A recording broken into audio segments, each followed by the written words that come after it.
तो question number 5 है हमारा 13.4 एक्सरसाइज का लास्ट क्वेश्चन है। ये क्वेश्चन कह रहा है हमसे a metallic right circular cone. ठीक है, मतलब कि एक मेटल की हमारी राइट सर्कुलर कोन है। ठीक है, उसकी हाइट कितनी दी है हमें?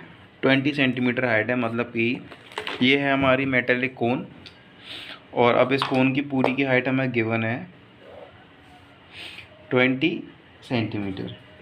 ठीक है, हुज वर्टिकली एंगल क्या दिया हुआ है इसके? वर्टिकल एंगल इज 60, मतलब कि ये पूरा एंगल इसका 60 डिग्री का है। Is cut into two parts at the middle of its height by plane parallel to its base, मतलब कि इसे दो पार्ट्स में डिवाइड किया गया है। तो ये 60 दो पार्ट में डिवाइड हो गए 30 और 30, और इसमें से एक फ्रस्टम क्या किया गया? फ्रस्टम मिलेगा हमें। कब मिलेगा? जब हम इसे बीच में से काट देंगे। ठीक है, तो यहाँ से इसको काट दिया है, तो ये काट के कुछ ऐसा दिखेगा। ठीक है, ये काट दिया है, तो ये दो पार्ट में हमारा डिवाइड हो गया, ए बी सी डी। इसे मान लो ई, इसे मान लो F,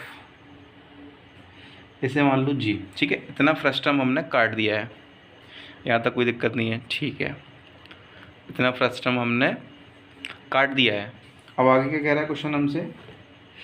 if the frustum so obtained be drawn into a wire. अब जो फ्रस्टम हमने काटा है उसे वायर में कन्वर्ट करेंगे, और उस वायर का डायमीटर हमें पता है 1/16 मीटर है। ठीक है, इस फ्रस्टम को जो हमें फ्रस्टम मिला है, ये देखो इधर, if the frustum so obtained, जो फ्रस्टम हमें मिला है टू बी ड्रॉन, तो हम इसे एक वायर में कन्वर्ट करेंगे जिस वायर का डायमीटर हमें 1/16 सेंटीमीटर गिवन है। ठीक है, तो हमें इसकी लेंथ बतानी है। जो वायर है ना, जो वायर है उस वायर का हमें डायमीटर पता है, लेकिन हमें लेंथ बतानी है कि उस वायर की लेंथ कितनी होगी। ठीक है, चलो करते हैं इस क्वेश्चन को। सबसे पहले तो देखो, इसमें दो एंगल लेने हैं हमें। ठीक है, रेडियस निकालनी है हमें, ये बी डी रेडियस निकालनी है और ई एफ रेडियस निकालनी है हमें। ये दो रेडियस निकालनी है सबसे पहले तो। ठीक है, तो देखो ध्यान से, इस पेपर पे दिखाता हूँ करके। सबसे पहले तो इसमें ट्रायंगल लेंगे हम अपना ए जी ई, नहीं सॉरी, ए एफ ई। क्या लेंगे? ट्रायंगल ए एफ ई, ये वाला ट्रायंगल ए एफ ई। ठीक है, अब देखो ए एफ ई लिया है, तो हमारा ये ट्रायंगल आ गया इस फॉर्म का। ये ए हो गया, ये एफ हो गया, ये ई हो गया, ये हो गया हमारा 90 डिग्री का। ये हमें क्वेश्चन में 30 गिवन है। ठीक है, 30 गिवन है हमें, तो हमें इसमें क्या निकालना है? हमें ये ई एफ चाहिए। तो देखो, ट्रिग्नोमेट्री में हमने पढ़ा होगा P B P upon H H B. ठीक है, साइन कॉस टेन, टेन का क्या होता है? P upon B, perpendicular upon base. तो देखो ध्यान से, कहाँ से देखेंगे? ए से, क्योंकि एंगल हमारा ये है।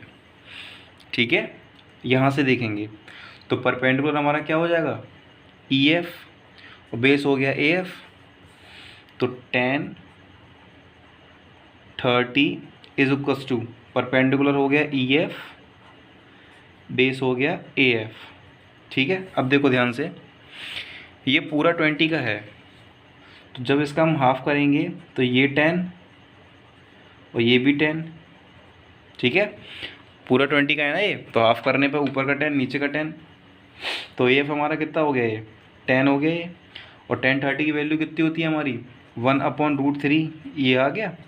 ई एफ पता ही नहीं है, निकालना है, तो ई एफ ये हो गया। ए एफ है 10। ठीक है, तो ई एफ हमारा निकल के आ जाएगा 10/√3 सेंटीमीटर। हाँ, सेंटीमीटर।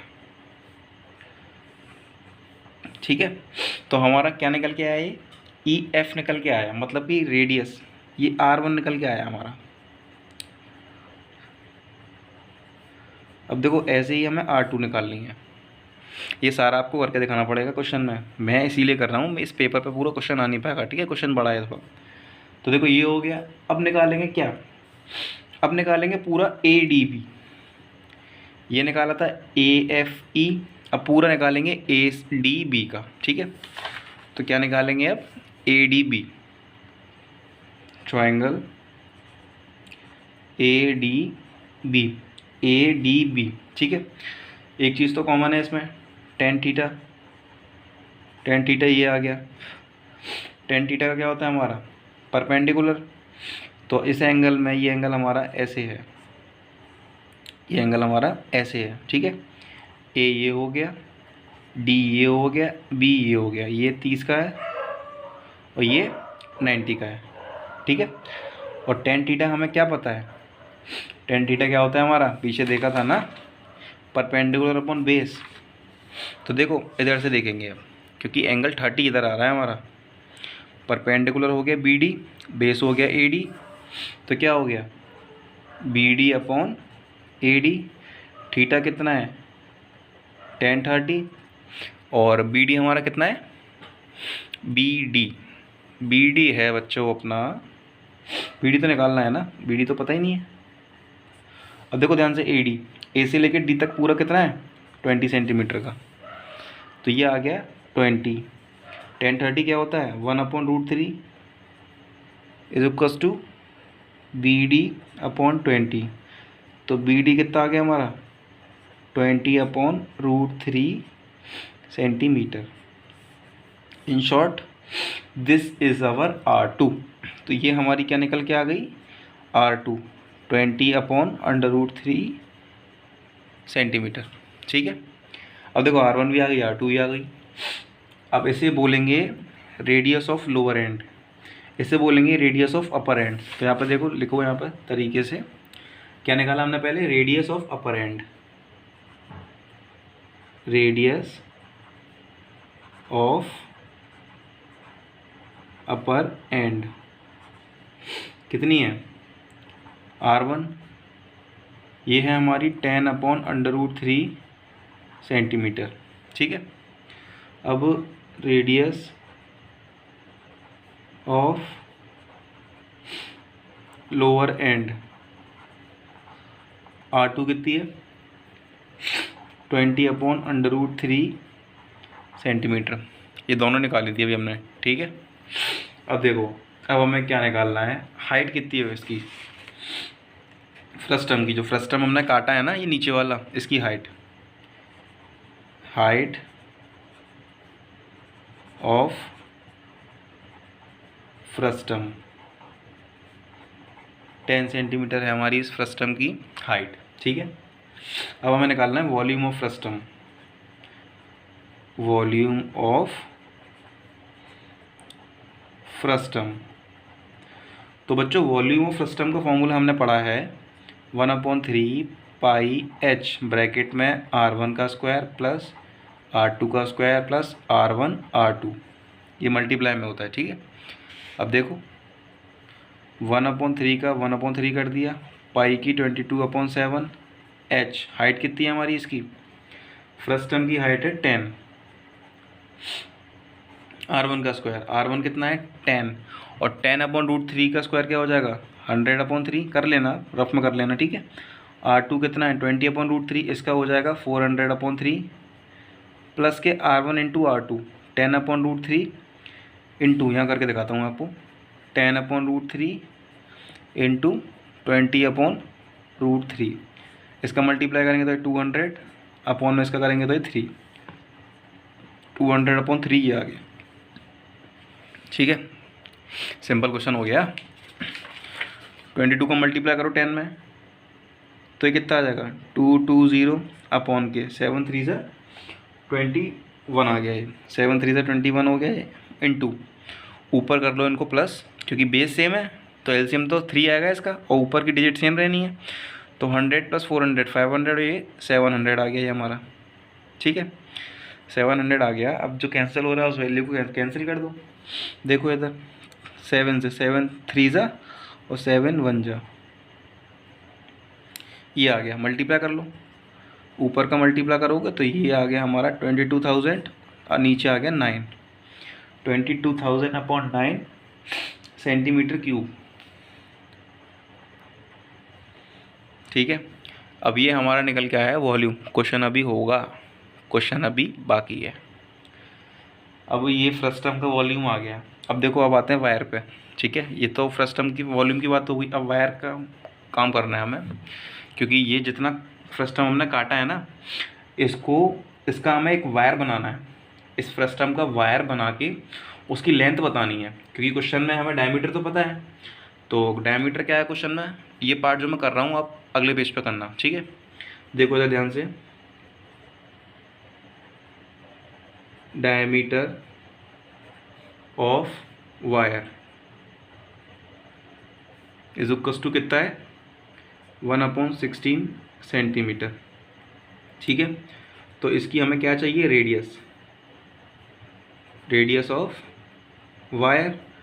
हाफ कर दो इसका, तो 16 इंटू 2, तो 1/32 सेंटीमीटर ये रेडियस ऑफ वायर आ गया हमारा। ठीक है, ये क्या निकल के आया हमारा, रेडियस ऑफ वायर। तो देखो ध्यान से, लेंथ जो है हमें पता नहीं है।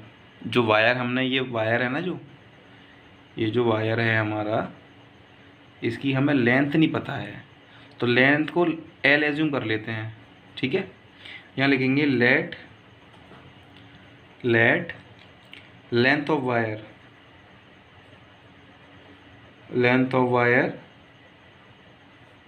इज इक्वल्स टू क्या मान लेते हैं,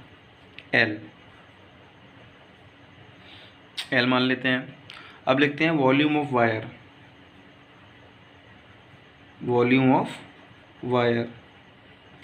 इज इक्वल्स टू क्या होगा, इस पूरे वायर का वॉल्यूम क्या होगा, जो बेस है, बेस में इसकी लेंथ का इंटू कर दो, वही वॉल्यूम होगा। तो बेस इसका सर्कल शेप में है, तो बेस हो जाएगा इसका πr²। ठीक है, और लेंथ क्या है इसकी, l। ठीक है, एरिया इंटू लेंथ हो गया ये, volume of wire area into length, यहाँ लिख देना, लिखना चाहो तो एरिया इंटू लेंथ। ठीक है, ये एरिया हो गया, ये लेंथ हो गई इसकी। अब देखो ध्यान से, अब क्या करना है हमें, जो वॉल्यूम ऑफ वायर है ना, और जो वॉल्यूम ऑफ फ्रस्टम है वो सिमिलर है।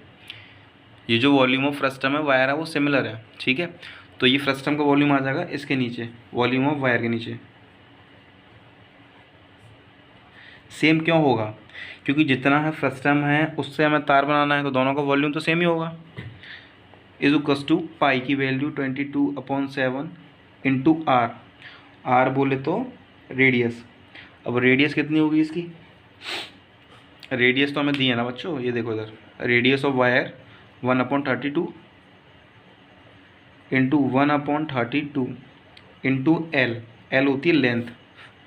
अब देखो एक चीज़ याद रखना, आगे कभी भी मल्टीप्लाई में सामने की डिजिट कैंसिल आउट हो जाती हैं।